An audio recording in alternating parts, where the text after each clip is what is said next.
نتأمرت يكون ما خو حمدنا أحلفنا ينهدن نتأماي بحرنا الذي دمايو تفكيمنا يبرت مسواتي خفيلنا أربنا يحارنا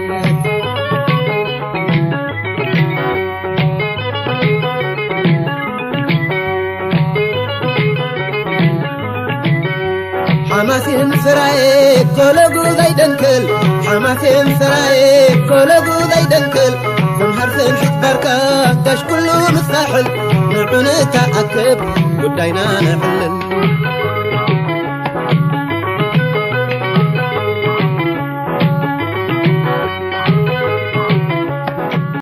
سلام زخبركم زارا ميديا تعزبتي هجي زينا لهم زقربوا لزلو بوتا كاب رايفنفيلد استبالي اب جرمن زي فيتن في تريو زلهم كتما دما ناي سويس كتما اي زي امونغ انزفلين ذا تريو زلهم وحازي وي فلق ماي هيومانيتي اتلم بار تي كاندي هجينا زي كقرب زقددني زنايلو معنتي أرستي تغلالا حفشاوي أب زبانا زلو هلو كنتات مو بمجمريا زي كمزي تريو دلهم تعمي دس بالبوتائي زي ناي رايفن فيلد تبعله أنا بقطامي نحد هذه النجارات زلينا أدق كتما نبز كتما زمتنا مالتين إحنا زمتنا له كاب برن ناي وانا كتما ناي سويسرلاند كله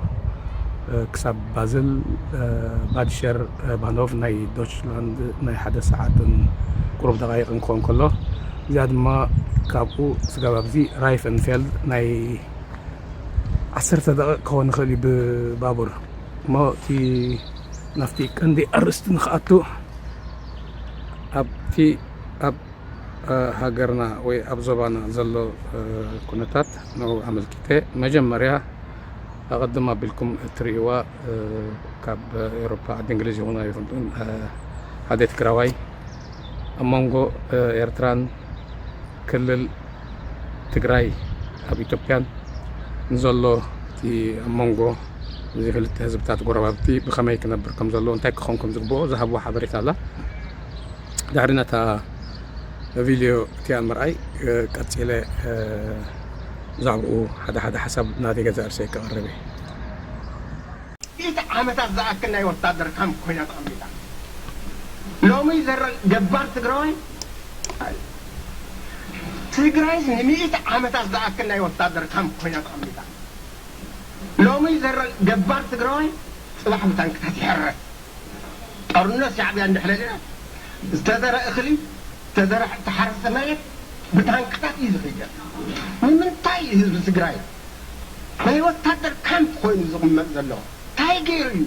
بالليبيت أرناس تجراي لومي مليونين فرق عن لعلي أو إميتنا بسجرنا له كيدر أيوة ما أخلي تجراي كيدر أيوة تنبينا كاوي دكانا ويرهاوس تصرفوا سنداينا أمريكا زبسبسة ونكوسة ناتوان هزبي يساقن له مثال فيهم قدام تخيكم تريوه تصرفوا انت سرق كونتال انت سرق كونتال كركب أو أقول لي زور إميتي اللي نبها أو زي بالباوربوينت استدقفه نباي والدمت يوم زورينا نورو أنت تعرفنا على اللي نقبل علينا من حاسوتي هولي تقرأي كيكم رأيوه كم تقارو كينا نرأيوه حزبنا متاي كل هذا اللو بوتي بطرنا بوتي بوتادر بوتي بوتادر زدورة زلابو تقرأي حصو سوليشن كفتروا اللون ارتاح واخناي بعد ما ايكونن حالي يبلا سلام نكبر زمان تخركينا سلازي ناي ارترا غداي تتفتحو هزبي تግራይ ካብ ስግር ኮጽዩ ተዘይ ተፈጥሕ ግን ንዩ 20 ዓመት ናይ ወታደር ካምፕ ኮይና ትግራይ ትነበረና ስለዚህ እዚ ክንደፍአሉለና ጽንዓት ክትደፍአሉለኩም نحن عاوزين زلنا تقاروني زي وتهدروا معسكر ካብ ትግራይ ክወፅ ኣለዎ ዕረፍቲ እናተባሃለ ይወሃብ ኣብ ዝሓድሮ ኣብ ዝውዕሎ ኩላትና ንፈልጦ ኢና ክንደይ ህዝብና ዝባታበዝ ዘሎ ምዃኑ ርኢና ኢና ብኣካል ስለዚ እዚ ብኣስቸኳይ ፍታሕ ክወሃቦ ዝግብ እምበር ከምቲ ኣቐድማ ኣቢለ ኣብ ንእሽተይ ከተማ ናይ ጀርመን ራይሄንፌልደን ዝብል ኣብ ሓደ ሩባ መቒሉ ንስዊዝን ንዶችላንድን ዝኸፍል ኮይነ ንእሽተይ ናይ መእተዊ ዘረባ ገይረ ነይረ እሱ ድማ እንታይ ንምባል እዩ ደቂ ሰባት ከመይ ገይሮም ብፍቕርን ብስኒትን ክነብሩ ከም ዝኽእሉ ካብቲ ሓደ ናይ ደቂ ሰባት ናይ ስልጣንን ናይ ዕብየትን ምልክት ዘርኢ እዩ ስለዚ እዚ ጥራይ ኣይኮነን እዚ ብወገን ከተማ ባዝል ናይ ስዊዝ ዘሎ እሞ ንወገን ጀርመን ብሓደ ሩባ ናይ ራይሄንፌልደን ኮይኑ ብካሊእ ኣገባብ እውን ኣብ 2017 ኣብቲ ከባቢ ተንቀሳቒሰሉ ኣብ ዝነበርኩ ቁርኪ ድልካ ሓደ ድልድል ኣሎ ስለዚ ኣብቲ ድልድል ናይ ኤሮፓ ሕብረት ባንዴራን ናይ ጀርመን ናይ ፈረንሳ ከምኡ ናይ ስዊዝ ስለዚ ኣብ ሓንቲ ከባቢ ኣይና እዩ ስዊዝ ኣይና እዩ ፈረንሳ ኣይና እዩ ጀርመን ክትፈለየሉ ዘይክእል ኩነታት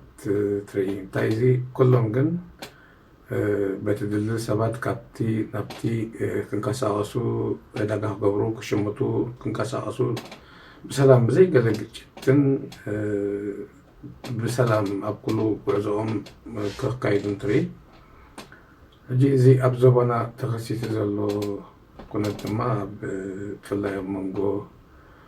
ናይ ሰሜን ክልል ኢትዮጵያ ዘሎ ኣብ ትግራይ ምስ ናይ ኤርትራ ዘዳውብ ንንውሕ ዝበለ ኣብ ግጭት ማለት ድሕርቲ ናይ 98 ክሳብ ናይ 2000 ዝነበረ ወይ ኩናት ዓሪፉ ናይ ስምምዕ ኣልጀርስ ሓደ ብይን ተዋሂቦ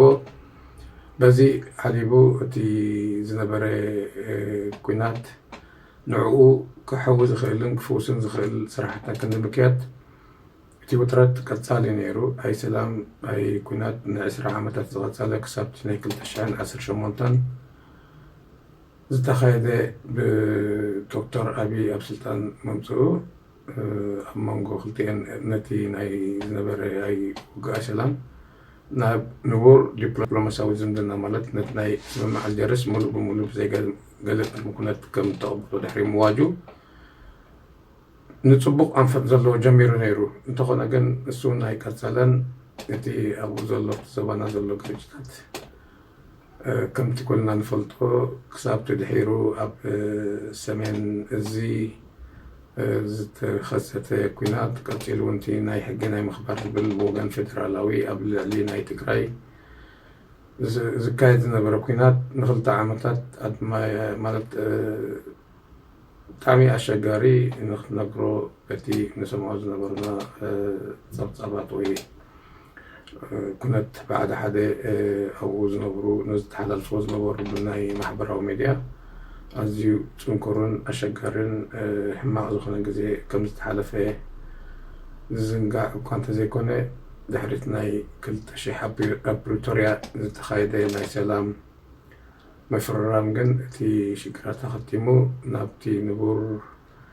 ህዝብታት ናብ ሰላም ናብ ናይ ምዕባለ ልምዓት እቲ ዝነበረ ሽግራት ድማ ተፈቲሑ ዳግመይ እቲ ነገር ንኸይክሰት ኣብ ስራሕ ናይ ኩሎም ኣብቲ ከባቢ ዝርከቡ ህዝቢ እኳ እንተኾነ ሓደ ግዜ ግን ሓሊፉ ክትሰምዖ ነቲ ነገር ኣብ ክንዲ ዘሕድእ ወይ እውን ናብ ንቡር መንጎ ክልተ ህዝብታት እቲ ኣብ መንጎ ናይ ትግራይ ክልል ዘሎን ናይ ኤርትራን ናብቲ ንቡር ናይ ዝምድናታት ናይ ዕርቂ ናይ ሰላም ናይ ፍቅሪ ከምፅ ዝኽእል ኩነት ጎስጓስ ትምህርቲ ብሓባር ንኽዕብየሉ ዝኽእል ኩነታት ምፍጣር ዳግማይ እውን ነቲ ኩነታት ተመሊስካ ናብ ህውከት ዕግርግር ከቱ ዝኽእል ብዙሕ ዘረባ ክዝረብ ትሰምዖ እሞ በቶም ምሁራት ወይ ፈላጣት እዮም ዝበሃሉ ኣብ ዝተፈላለየ ሓድሽ ሚድያ ወይ ማሕበራዊ ሚድያ እንዳወፃኻ ባሕርና እቲ ታሪኻዊ ቦታና እንዳበልካ ዝዝረብ ብዙሕ ንኣብነት ካብ ኣብነት እኳ ነዚኣ ይሕፅ ፖለቲካ ቀይሕ ባሕሪ ሕርፋንን ድሌትን ከይኾነስ ሓቀኛ ኩነታት ክልቲኡ ገማዶም ቀይሕ ባሕሪ ብመንፅር ቁጠባዊ ረብሕውን ኣብ ከይዲ ዘለዉ ትልምታትን ወተሃደራዊ ሰልፍታትን ብጭቡጥ መረዳእታ ዝትንተነሉ ፕሮግራም እዩ። እዚ መደብ ትግራይ ብመዳይ ፖለቲካን ቁጠባን ንኣዲስ አበባ ዶ ወይስ ንቀይሕ ባሕሪ ተማዶ ኣብ ዘመራፂ ሕርያና ብልክዕ ክንዕሊ ዝሕግዝ መደብ ክኸውን ፖለቲካ ቀይሕ ባሕሪ ንሕና ናይ ቀይሕ ባሕሪ ህዝቢ ኢና ትሽዓተ ግዜ ፅንታ ፈፂማትና እያ ትሽዓተ ግዜ ሕዝካ ሽዓይ ማለት ምስ ናይ ትግራይ ታሪኻውን መባእታውን መወቀላውን ኣተሓሳስባ ዝኸደ ይኮነን ንሽዋ ንሱ ንኢትዮጵያውነት ሕማሙ ክገብር ዝበሉ እዩ መልሱ እዩ ኣብዚ ኤርትራ ጠቕላላ ዘይጠቕመትሉ ካሊእ ዕላማ ስለ ዘለዎ እቲ መንግስቲ ኢና ንዘለና ካሊእ ዕላማ ዘለዎ ካሊእ እውን ዝሕብረተሰብ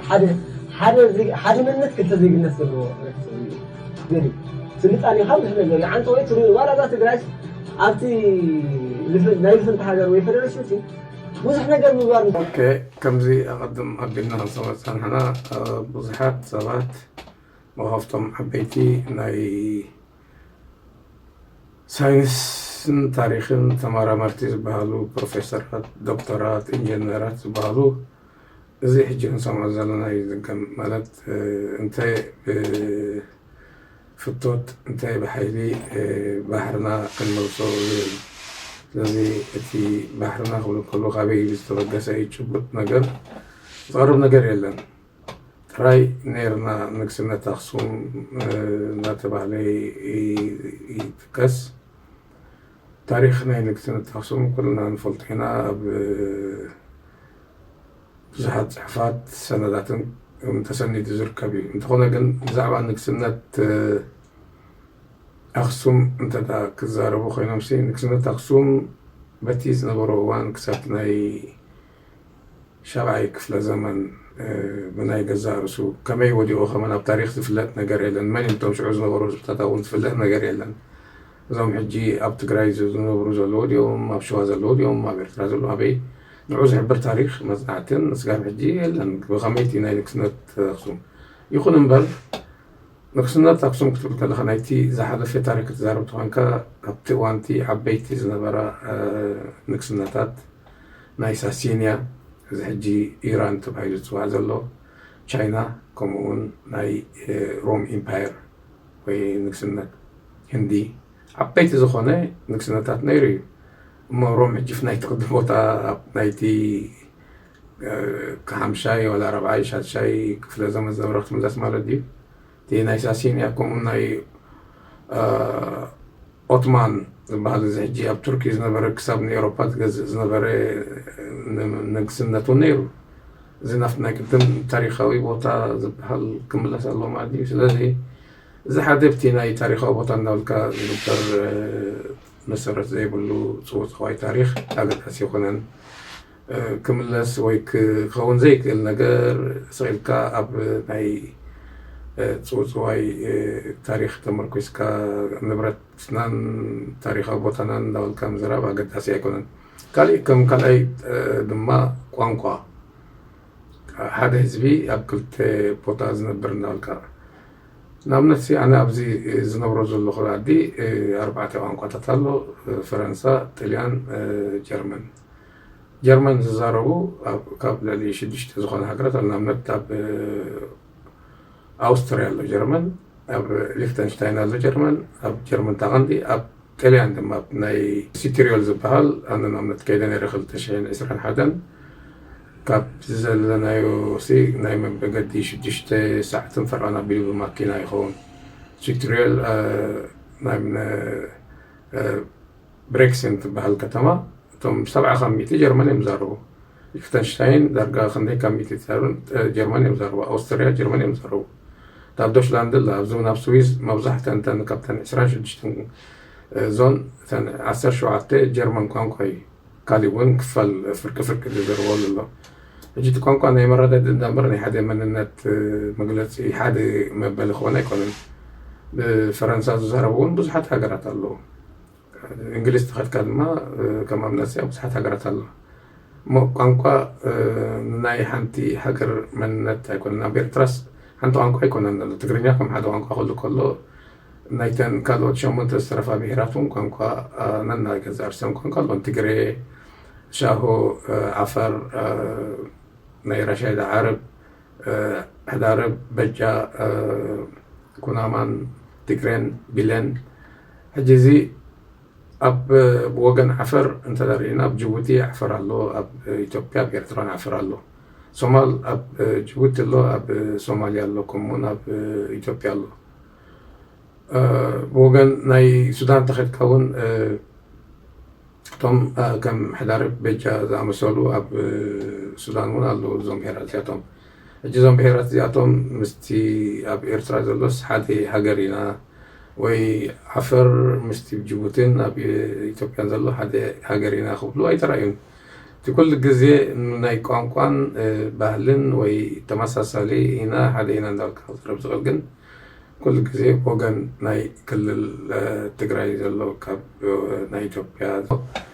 زي نسلام رجعت سنتين كم سايكلوني بحبار كونكا بسلام كنا بقول خلق كنا كم تاخد سيستوسكو بصحت هجرات الله نمت انا بحلف كرمخلت معلتي نبتي نايري فين فيلدن خيط كله سي كساب تكيت كويس خيدي اتيزد لان حد نكرات غازي غير بس حماسي ابتفل الوطاتونكم تخيت لذي تقدي نود سبلم ذات ليز الله تي اقدس نجر كتباي تي كان دي فلاحجي دحرتنا قلت عمت نايكبان اسوانا بتقرايز نبري دحرنا بريتوريا تطوم والنا سلام سم فرامو كبيش كراب تقراي كم زلو وانا هبتنا ميدياتات ناي تقراي ولا بناي محبراوي ميدياتات نسمع لنا مو طعمي نويح لغونه بزي وسط دخل ناي كتبا حويز اللي هو دخلنا كمية نايمة هاني تحسرت تفضل يالله مجمرة أنا قبل ذلك كنا زلي نزي قلتي ورا بتزخون حزبي بسلام كنا ورا لزخيل نتيجة الله شجر بقبو تركيكا هذا يكون عزخونا في التحقيق بسلام صوم أبطوم دير ترى ما بتاخونا نتوقنا جن كنت بقى متجافن أبستفل لي مديت متجافن كله أقد داسيمو نفسه كف وجن تجري يكون وجن يرترى نزي سعرتها أنا كايدلو أقداسي يوزبل ريتولن يمو كلنا نزي سلام كم سنجر أكندي أجرجرن هو كتنزدم سلام زم سنجر نسرح ندخل لباخود حريزاني حتى جزء عندنا تملي سخم لسوكمي مرة حتى جزء أب تطلق قبله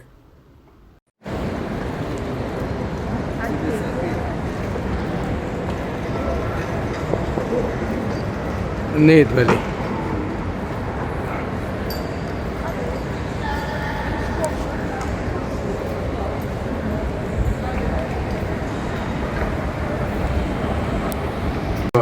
جيتي تملي سنة سلخ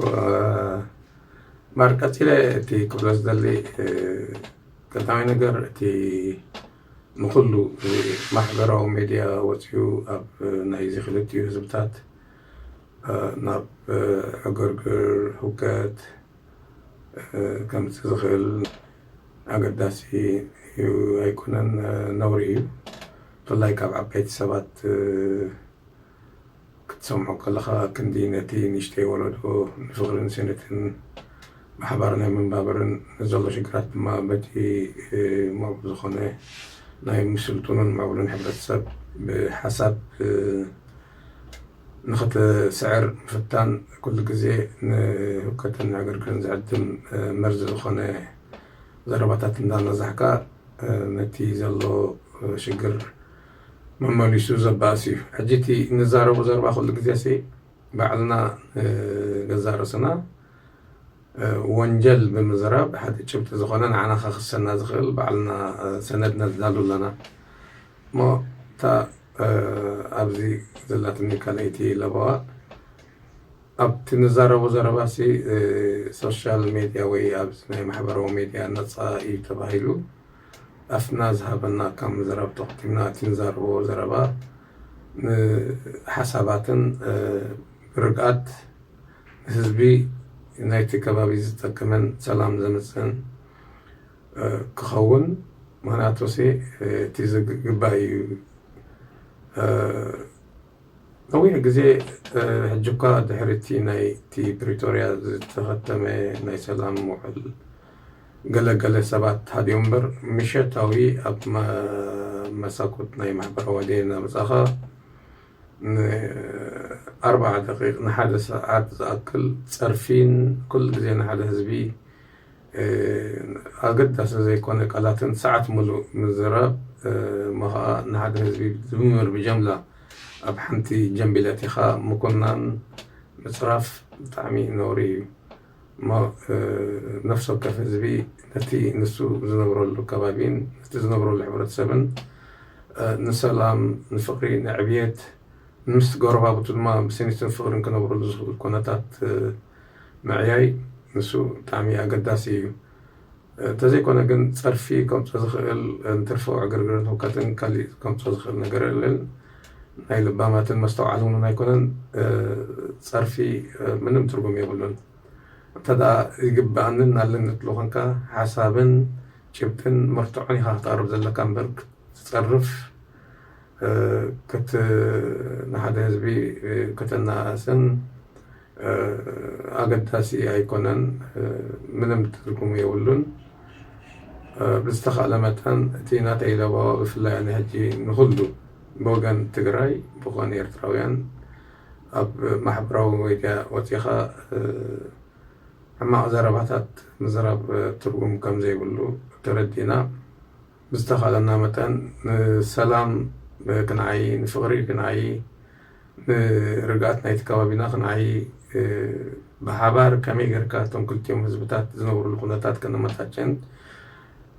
ኣገዳሲ ይብል ካብኡ ሓሊፉ ግን ፀርፍን መሰረት ዘይብሉ ኣብ ዘይድልየካ ንኣብነት ኣነ ሕጂሲ ብዛዕባ ኣብ ትግራይ ዘሎ ኩነታት ወይ ኣብ ኢትዮጵያ ክልል ትግራይ ኣብ ኢትዮጵያ ዘሎ ኩነታት እዚ ከምዚ ዶ እዚ ከምዚ ትበልኩ እዚ ንዓይ ምልከተኒ ምክንያቱ እዚ ጉዳይ ትግራይን ምስ ሃገሮም ኢትዮጵያ ሃገር ድዮም ክምስርቱ ሃንዲ ሪፐብሊክ ትግራይ ድዮም ክፈጥሩ እንታይ እዮም ክገብሩ እዚ ንትግራዎት ዝምልከት እዩ ብዛዕቦም ኣትየ ሕጂ ኣብ ክንዲ ትግራዎት ኮይነ እዝን ከምዝን ኢለ ክዛርብ ምንም ናተይ ዕዮ ገዛ ኣይኮነን ከምኡ ድማ ብወገን ትግራዎት ኣብ ጉዳይ ኤርትራ ዘየድሊ ነገራት ምዝራብ ንዓኻትኩም ጠቃሚ ኣይኮነን ጉዳይ ኤርትራ ነቶም ኤርትራውያን ባዕሎም ዕዮ ገዛ ኣለዎ ኩላትዮም እሞ ሓግዙና ኢሎም ክሳብ ዘይዓደሙ ዕዮ ገዝኦም ኤርትራውያን ባዕሎም ክሰርሑ እንተሓደኩምሎም ይሓይሽ ስለዚ ኤርትራውያን ትግራዎት ድማ ብዛዕባ ናይ ትግራይ ኩነታቶም ክዓዩ እንተኾነ ግን ከም ኣብ ሓደ ጂኦግራፊያዊ ኣቀማምጣ ምህላውና መጠን ተቲና ፀሊና ካብዚ ከባቢዚ እቲ ሓደ ህዝቢ ወይ ነቲ ሓደ ህዝቢ ክርሕቆ ወይ እቲ ሓደ ነቲ ሓደ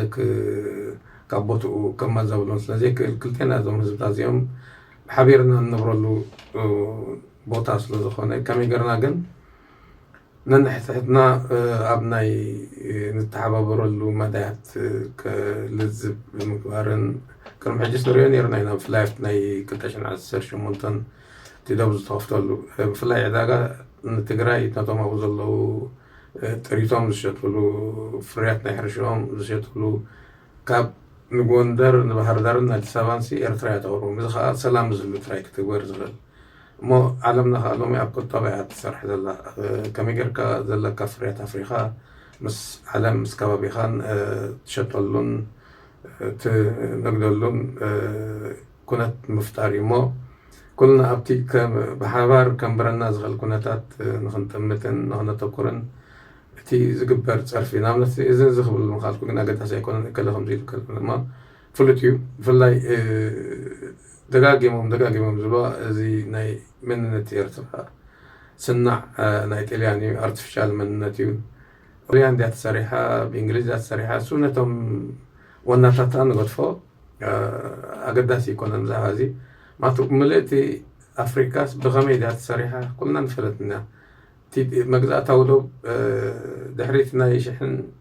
شمونتا 284 كساب 85 ناي بيسمارك ناي مجمرة دوشلاند مسراتي 14 هجرات زخنا أمريكا ونزلاتن أفريقيا ناي جزار سنتي أبنا نحدن قتشت غيف التركة ميجرن جوزازين ننتن جزار تمس حزافلوتي أفريقيا دما بعدي بأوروباويان تجزا نيرا